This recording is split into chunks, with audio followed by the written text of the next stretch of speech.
What is going on, everybody? Welcome into another live stream here with the Everyday Growth Advisors. Good morning, good evening, wherever you are. Welcome. So it looks like we had banks kicking off earnings this morning, and so far, it's a mixed bag. I mean, there's different ways to interpret it, and so let's kind of dive into it a little bit. I haven't fully done a deep dive, but I've just read the headlines, and pretty much I'm looking at some of the investor relations. There's a lot of data to sort through, but the consensus is that banks are having a bigger projection of credit losses in the future. So credit loss provisions are jumping, and that's part of the trend that we're seeing. So let's jump in straight into Wells Fargo Chase here. Excuse me. So Wells Fargo Chase dropped about 4% this morning pre-market. Obviously, I don't know if it's still 4% now, but I'll have a look in a second. Total revenue, $19.7 billion, trailing the $20 billion consensus, increased from $19.5 billion previous quarter. So they did trail behind in revenue. They missed revenue. EPS gap was 6.67 cents, surpassing the 61 cents consensus. So they beat EPS, but they missed revenue. And you can see that Q4 earnings reflected previously disclosed operating losses as well. They apparently had some litigation stuff that they had already put money away for. So Wells Fargo, they're dropping a little bit on that consensus. But then also, I think the main thing here that we're looking at is provision for credit losses was $957 million versus the consensus of $852 million. So maybe about $100 million more for provision of credit losses, which means the bank is expecting to make credit losses. They're putting money aside in anticipation of credit losses. Increase from $784 million in the prior quarter compared with the benefit of $452 million a year ago. So more credit losses expected here. So now, what does this all tie into? And we've been talking about this for a while in Discord as well with our community. I've been putting out a lot of reports on the fact that we've been seeing a lot of credit card usage from consumers. And so I think that what's happening here is the banks are pre-padding their provision for credit losses ahead of all of this credit activity that we've been looking at. So majority of what we're seeing is there was a spike in credit card debt in the past couple of months, and banks are kind of just cushioning and trying to create a cushion here to make sure that it falls on their expectations for the losses. So one such way is by increasing their provision for credit losses. And there's the same theme across Wells Fargo and Bank of America. I've yet to look at JP Morgan. I'm about to right now, right with you guys. So that's one of the major things with Wells Fargo Chase here. Here's some comments from the CEO said, through the quarter was significant. Though the quarter was significantly impacted by previously disclosed operating losses, our underlying performance reflected the progress we are making to improve returns. Rising interest rates drove strong net interest growth. Credit losses have continued to increase, but slowly. But credit quality remains strong, and we continue to make progress on our efficiency initiatives. So that's a little bit of comments from him. Non-interest income at 6.23 billion versus 7.41 billion the quarter before, and 11 billion in quarter for the last year before that. The year before, so 2021. So net interest combined income climbed to 13.4 billion. Obviously, interest rate rising, so net interest income is going to rise for all banks. So we see from 12 billion it went to 13 billion, and from 9.2 billion in Q4 the same year, about a year from the same year before. And so we're seeing so far, let's see, expenses are also up a little bit, and then loans versus deposits. Okay, cool. So that's your Wells Fargo Chase. Now let's have a look at their this is the quarter report. So this was just released today. You can see 13 January. Actively have customers, okay, whatever, new digital offerings, blah blah blah, blah blah blah blah, supporting sustainability. We don't want to know all this, not important to me. Net income, okay, litigation, okay. So this was pre-tax income was a loss. And then okay, discrete tax benefits, there we go. So provisions for losses, total net charge-offs 560 million, up 137 million. Allowance for credit losses 13.6 billion, down 179 million. Okay, common tier 1 equity capital 133 billion. Okay, so far looks okay, actually doesn't look too bad. Capital position, okay. I mean, obviously it is bad, but it's not like, you know, Armageddon bad. That's what I'm saying.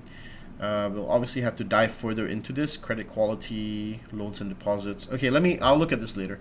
But let's look at Citigroup after this. So Citigroup, revenues of 18 billion in the fourth quarter increased by 6%, so beat revenues, excluding divestiture related impacts, primarily driven by gain on sale of Thailand consumer business in the current quarter. Revenues were up 5%.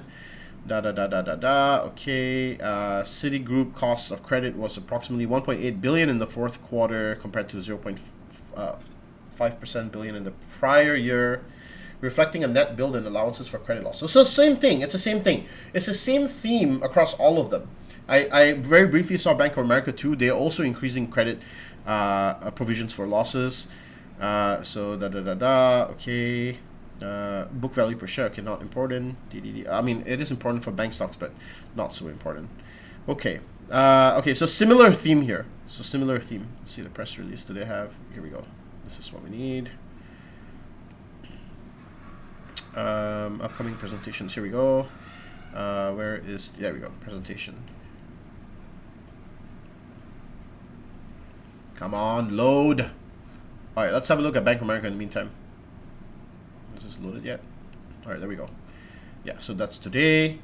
Okay, so revenues, net income. Okay, So total year revenue 75.3 billion. Let's see. Cards revenue up 8% year over year, double-digit growth in revenues, earning interest, full key year highlights. Okay, market revenues returned $7.3 billion in capital to shareholders. I think now this pretty much opens up the share buybacks for banks as well. I think we'll see some commentary about that coming in pretty soon as well. Year in review, transform. Okay, this is not really that important. Kind of, but not really. Okay. This is all very nitty-gritty stuff. All right, so we're done with that. Now we'll look at JP Morgan. Okay, so JP Morgan also dipped 2.2%. All the banks down, by the way. Beat consensus estimate as strength in its consumer banking and commercial banking divisions offset corporate investment banking. Robust earnings generation combined with execution of our capital strategy allowed us to exceed our CET1 targets, a 13% 1 quarter early, and we have the ability to resume stock buybacks this quarter. Okay, this is pretty good. Guidance for is 81 billion compared with 76 billion. Non-interest income 73 billion. Excluding okay. Non-interest expense. There we go. So provision for credit losses once again, 2.29 billion versus 2.19 billion. So a little higher than consensus. Okay, it's not that crazy, I would say. Not that crazy. But obviously there's something else the market is looking at that I haven't quite dived into yet. We'll have to see how they actually perform. It might be just overestimation on the market's part, and then they're correcting the estimation downward. So so far it doesn't look like they bombed earnings, but they're obviously performing poorer than expected. So with banks summary, I think the theme is pretty clear. All of them are doing the same thing. They're expecting some losses and they're padding it up so that they have a clear vision on what to expect in the next couple of quarters. So yeah, that's important to know for sure. Okay, from the macro standpoint, CPI data came out and it was as expected as earnings consensus. I've been having a pretty rough 2 days of trading actually. Let me just open up my trading journal real quick to show you guys. Made a string of losses for absolutely no reason, and these really, honestly, I can't attribute it to anything except for my own mistakes, where my execution has been poor in the past couple of days. And you know what? This is part of the game, guys. You're not always going to have the best weeks, and that's just the name of the game. So 33,000 for the week, green obviously, but still I'm not happy with my performance, to be honest. It's been a pretty tough week for me mentally because I feel like I'm out of sync with the market and I keep missing moves, which is putting me in a very psychological tormented state. So even this move down, I've missed it now, and that's fine. I know that eventually I'll probably creep back into the sync and cycle of the market, but sometimes there are going to be times when you're out of sync, and it's really important how you rebound and how you control the bleed in times like this, rather than kind of trading emotionally. So if anything is to be said, probably today, if I really find the market conditions to be super choppy, I'm very, very inclined to take the day off from trading and just continue working on other things that I have in the pipeline for this month. Don't forget, at the end of this month, on 31st, we're launching EGA version 3.0, which is also the new flagship course, which will be a self-paced course that is going to be released. For many of you that don't know, we have the early bird sign up, which is already live on our page. And if you haven't taken the time to go and do that, you probably should, because there is a benefit in for you. If you are planning on taking the course, then you're going to get a discount code, which is going to be very well worth the effort. I've taken the opportunity to pin the link in the chat for you guys so that you can have access to it. So if you want to sign up for the course at a discounted rate, go to the link that is in the pinned comments right now, and you'll be able to sign up your interest and register your interest. And in the next couple of weeks, we'll be sending out emails to give you more steps to get access to the course early and also at a discounted rate. So I highly recommend you to do that if you were already planning to take the course, which is the most comprehensive course that we've ever created, number one, and also the best trading course that we've ever created, number two, since we have incepted. Okay, so macro standpoint, CPI data came out as expected, and market really just kind of moved sideways, didn't really do much. According to a newsletter last week, we've been pretty on point. Came up to the 3950, came back, retested, blasted up into 4,000, and now rejected and came back down to 3950. So we're back to where we started, and today, if we get below 3935, that's going to be downside extension further back into the 3900 and the 3875 as we were last week. So that's going to be two key pivot points in today's session on the S&P 500. NASDAQ didn't even actually go up to even try to attempt to reclaim that upward level here at 11,650. We spoke about this last session. Didn't really happen. And so tech significantly more weaker than S&P 500 here. not really able to lift off and get into these upper levels here. So we'll probably see a retest back down of 11,200 if the momentum continues to the downside. If we don't, then I already mentioned on the previous live stream that this upside here needs to be retested if we want to see that further downside. But who knows what's going to happen during this live trading during this trading session. It's so far been a very difficult thing to predict because of the data that's been coming out.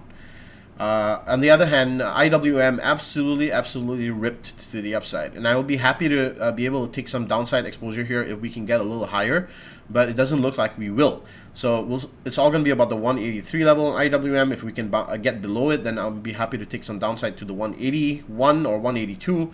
The upside here looks like, you see, it still has to get up to around 188 before we actually get that rejection, but doesn't, I don't know. I mean, today could be a big reversal day, who knows, right? Gold still doing its thing further up here. I think it will start to find some resistance at 178, but then above that is going to be hallelujah all the way to 190. The VIX continues to fall here, but remember, you don't really need to pay attention much to the VIX here. Everybody keeps talking about the VIX, and quite honestly, if you're talking about the VIX when the market's going down like this, you know, I just want to remind you guys that the VIX is only helpful when market conditions are volatile. And right now, market conditions aren't like super volatile. When the market is directional, that's not volatile. Volatile means up and down, up and down, up and down in the same day. Or, you know, we're seeing a lot of people taking exposure and out the money contracts on either side. That's what we call volatile. So far, we haven't seen volatile yet, so don't really pay attention to the VIX because it's not really important when it's so low here at the 19 level. Until unless we really climb up very fast on the VIX, then yes, there's something to be worried about. But as of right now, you really don't need to be looking at the VIX every single day. Sorry, not every single day, but every single hour. Just look at it from time to time and see if, you know, there's a big oscillation in the VIX. That's a more heavy indicator to see when the VIX is moving quickly, rather than looking at it and saying, oh, it's broken below 21 and, you know, it's forming this pattern and this pattern and this pattern. No, guys, please don't do that. That's really laughable.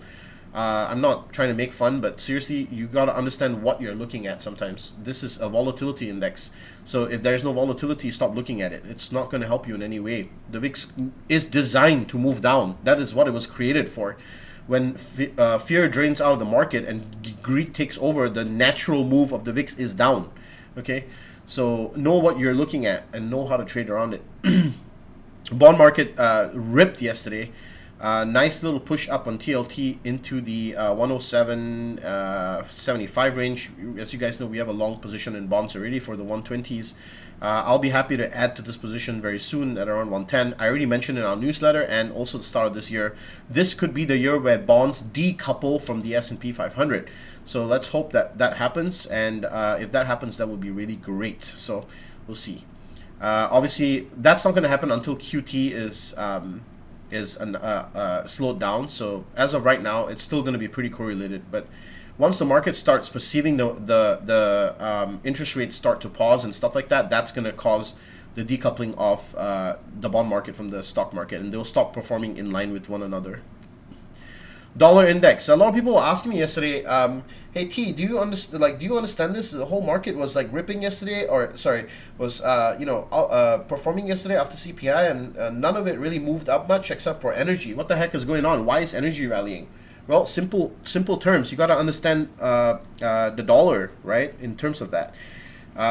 Commodities are dollar-denominated assets, and when you think about dollar-denominated assets, if the dollar is coming down and all commodities are traded within the dollar, the realm of the dollar, then you would see obviously if the dollar comes down, then things like gold and oil will start to pump up because they're dollar-denominated, so that increases the pricing parity for purchasing those commodities.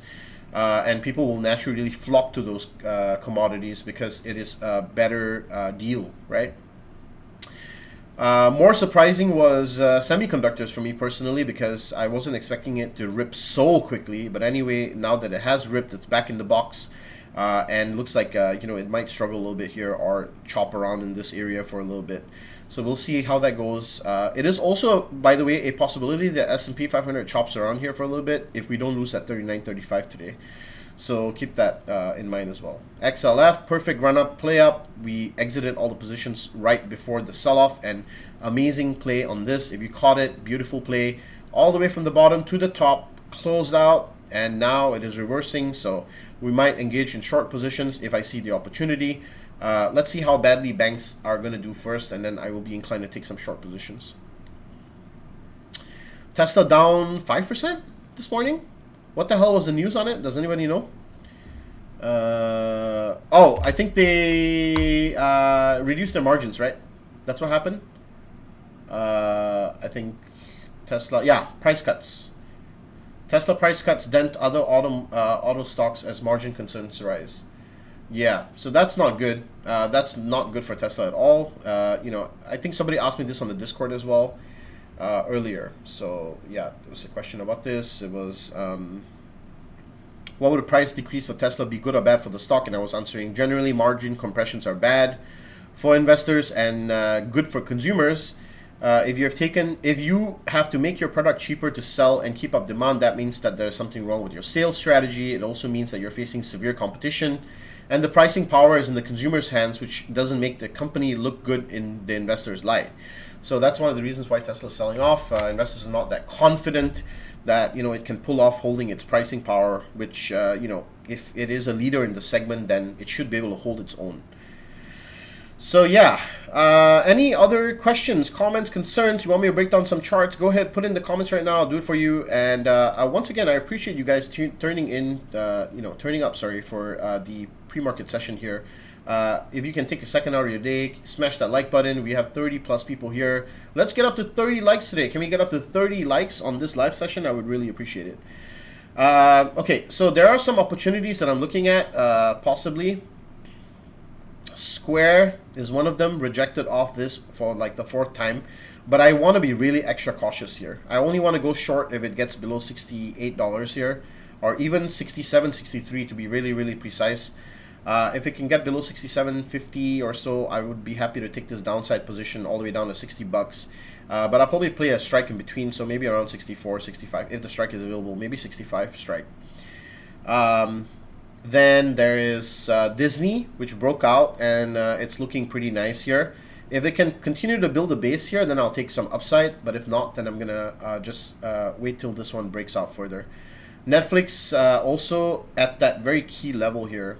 This is the dual zone for Netflix right here. You can see this gap was already filled, so let me delete that away. And you'll see exactly what I mean right here. Let me draw the dual zone for you guys. This is the dual zone right here on Netflix. So it could either reject here or break out and then bounce right at the 330-ish level. This level here is a key level. So at 333, Netflix could either break out or reject. So far it has rejected. So we want to wait for further confirmation here for further downside. This would be a nice bearish trade if it can have a retracement. But I remember, like, you know, this market's been pretty unpredictable so far. So we'll take it as it comes. And if it can get below 323, or sorry, not 323, 321.30, I'll be happy to take downside into 310 and then 305 after that. So there's significant downside here if we can actually get that retracement back down. Goldman Sachs also down here pre-market. But once again, I don't think financials did as bad as everybody is saying it did, or rather the stock market is perceiving it. It was, I would think that it was still okay. Okay, that's all I have. That's all I have for you guys today. For those of you, tuned in, thank you very much. Once again, HAL has been running very nicely. Any thoughts? Let me have a look. HAL, Halliburton. Oh, wait. Is it Halliburton or? It's Halliburton, yeah. This one.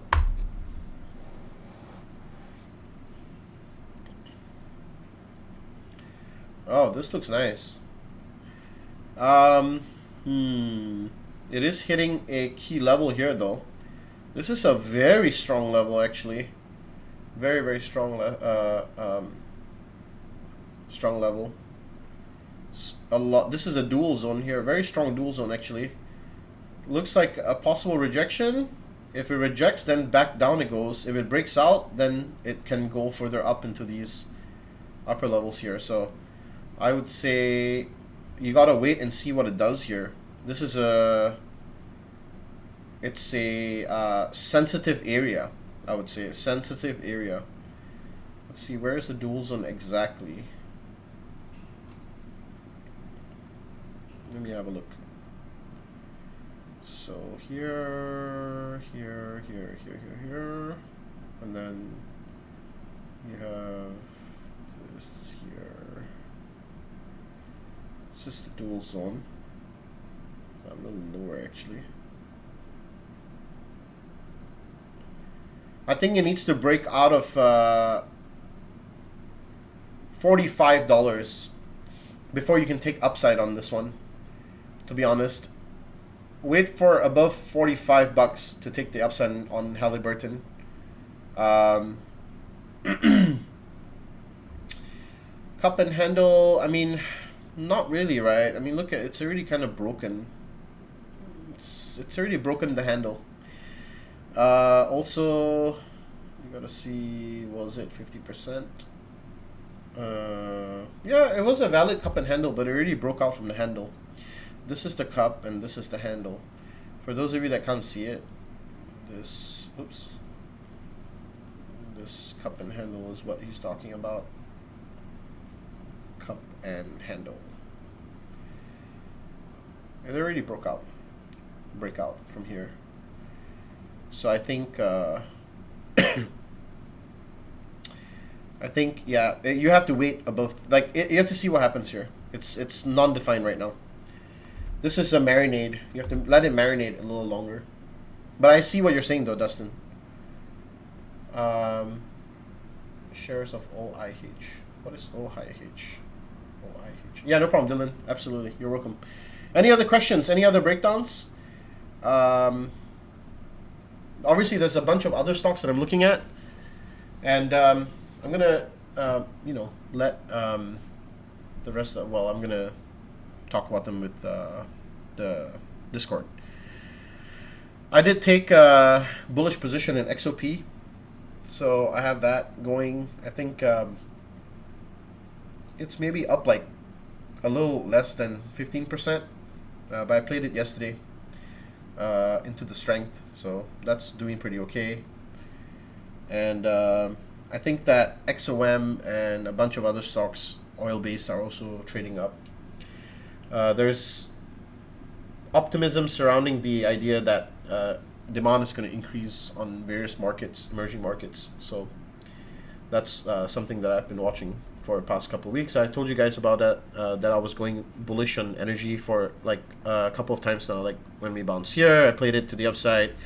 And then when we bounced here, I played it to the upside again. And now I'm playing it to the upside again. So just taking trades whenever I can. But once again, it has not been a very good week for me, guys. I reiterate, and let this be like a lesson for you guys, because your trading journey is not always going to be perfect. Trust me, okay? My biggest problem this week has been just execution. Like you can see, obviously I had this one big profit from SPX to support my P&L for this week, but that's not what I want, you see? That doesn't make this consistent. And then right after that, a string of losses that has just kept going, and it's not very good. And so there is something here that is wrong or missing, which I need to fix. And that's the nature of the beast. You're constantly working against yourself, and that's okay. It's gonna happen. You're gonna have bad weeks like this, and but it doesn't feel good in the short term. So maybe some of you understand how I'm feeling. But I want to just share it with you guys, because making myself vulnerable and explaining to you guys that I'm not God, and I'm not like always consistently super profitable neither. I have days like this and weeks like this as well, and it just takes a little bit of tweaking and some breaks to get me back. And so I know what's going to work, but at the same time I want to give you guys the bare truth that this is the reality of trading. Sometimes you're going to see times of green and sometimes of red. And obviously the starting month of this year, the starting week of this year was a good week, but not every week is going to be like that. You see, like this week, even though it's green, I'm not happy with the performance. So it is what it is. But yeah, I just wanted to tell you guys like the honest truth. And since I keep it real with you guys, it's good to just, let you guys know what's up. So hopefully you guys feel what I'm saying and understand the place that I'm coming from, and just know that, you know, there's a saying that we have, tough what is it? Tough times don't last, tough men do. Tough times don't last, tough men do. There you go. Or you could, yeah, if you want to be non-gender specific, then tough times don't last, but tough people do. So yeah, just last through times, and you know, things should be good. All right, with that, I'm gonna end the stream. I'll see you guys back on Monday. Appreciate you guys tuning in, supporting. I love you guys. Thanks for being in my corner, supporting this channel. You know, it truly means a lot to me, guys. And you know, even days and weeks like this when you turn up, and even if I'm performing poorly and whatnot, yeah, it means a lot to me. And I'll see you guys back on Monday again, and we'll get it back next week. Have a good one, guys. Peace out. Love y'all. Bye.